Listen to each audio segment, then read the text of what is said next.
New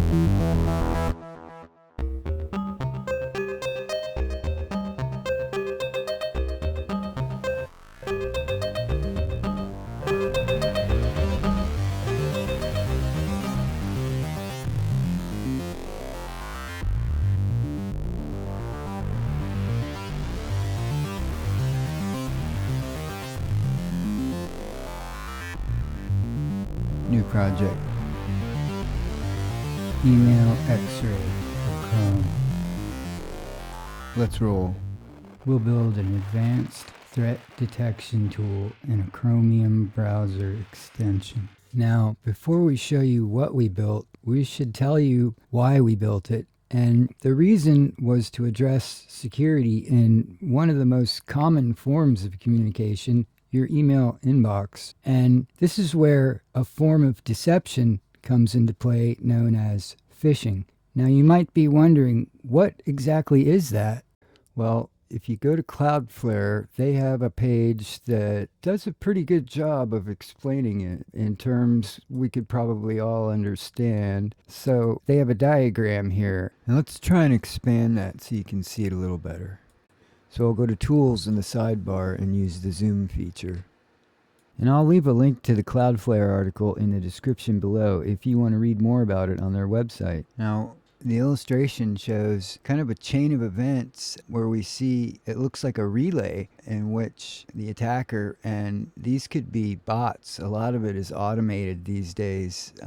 It's been shown that over 50% of the internet now is not human. So with that in mind, it's probably automated. So when you do open your email, and if you were to unsuspectingly click, it takes you to a website, which that's considered a relay, that can then direct the information back to the origin where the attack was initiated. And that's kind of what this diagram illustrates basically, but it doesn't go into more detail on obfuscation or any of the really more complex ways in which phishing attacks might be carried out. For that, if we go to the Mitre attack website, we can find that they go a bit further by organizing everything into columns and rows, where we see phishing listed under recon and initial access, where the email recipient may be inside a network, and how phishing is actually a primary attack vector that can lead to other things beyond the scope of this presentation. With our focus on webmail clients,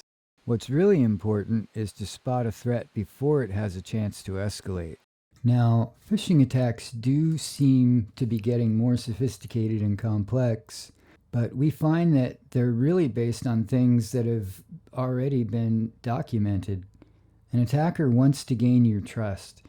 That was more about social engineering before, but now we see that rather than trying to tell a story to convince you of something, they will attempt to gain your trust through brand impersonation, where they will try to exploit the trust you've already given to some notable brands you're already familiar with. You can explore the Mitre website, if I'm pronouncing that right. Mitre?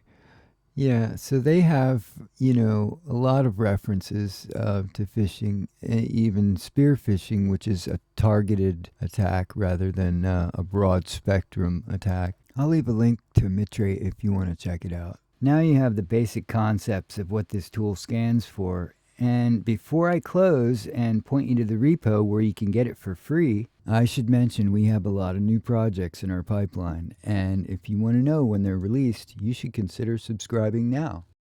This is for anyone using free webmail clients, Yahoo Mail or Gmail.